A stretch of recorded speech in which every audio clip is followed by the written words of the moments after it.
আপনি যাদের যাদের বিরুদ্ধে কথাগুলো বলছেন যে বানরের হাতে এই তুলে দেওয়া হয়েছিল, এই সিদ্ধান্তগুলো দিয়েছেন, এখন মমতা ব্যানার্জি দুঃসময়, সেই সময় আপনি তার পাশে থাকবেন নাকি এদের সমালোচনা করবেন নাকি দূর থেকে দেখবেন?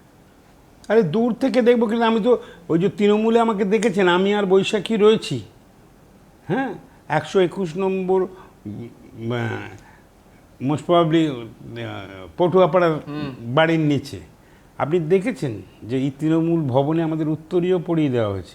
কিন্তু আপনি কি দেখেছেন যে গত অক্টোবর মাস থেকে আজকের এই দিন পর্যন্ত বৈশাখী বন্দ্যোপাধ্যায়, শোভন চট্টোপাধ্যায় কোনো রাজনৈতিক কর্মসূচি, ফিল্ম উৎসবে দেখেছেন আমাদের কোনো গানের উৎসবে দেখেছেন, আমাদের পুরস্কার বিতরণী সরকারটাও তো আমাদের আমন্ত্রণ এসছে তো দেখেছেন, দীঘায় জগন্নাথ মন্দির হতে সেখানে আমাদের দেখেছেন। কিন্তু রাজনৈতিক কর্মসূচিতে যদি সামিল আমরা হয়েছি কি হয়নি, বা করা হয়েছে কি হয়নি, তার মধ্যে দিয়ে পরিষ্কার দায়িত্ব আমরা কেন নেব?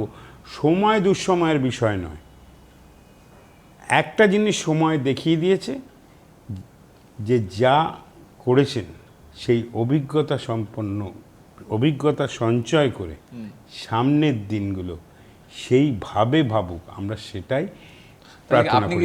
আপনি আর একটা জিনিস আপনাকে বলি যে মমতা বন্দ্যোপাধ্যায় আর অভিষেক বন্দ্যোপাধ্যায় নেতৃত্বর কথা বলেন না, মমতা বন্দ্যোপাধ্যায়ের অভিজ্ঞতাটা সঙ্গে, মমতা বন্দ্যোপাধ্যায় চলার পথের সঙ্গে আপনি অভিষেক বন্দ্যোপাধ্যায়, এই পরস্পরের পরিপূরকটা যেটা করা হয়েছে সেটা সত্যিকারের বাঞ্ছনীয় ছিল কিনা একটা রাজনৈতিক দলে, একটা নির্দিষ্টভাবে নির্দিষ্ট সময় ভাবতে হবে। মমতা বন্দ্যোপাধ্যায়কে কোন জায়গায় মমতা ব্যানার্জি সমালোচিত হচ্ছে?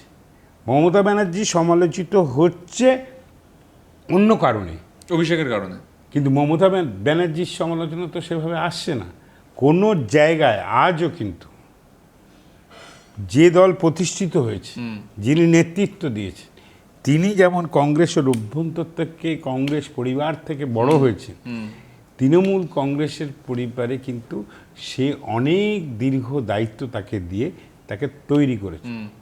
মমতা ব্যানার্জির সম্বন্ধে তার কোনো বিতর্ক সে উল্লেখ করার জায়গায় সে নির্দিষ্টভাবেই সে যে পরিবেশ ফেস করেছে, বাধ্য হয়েছে।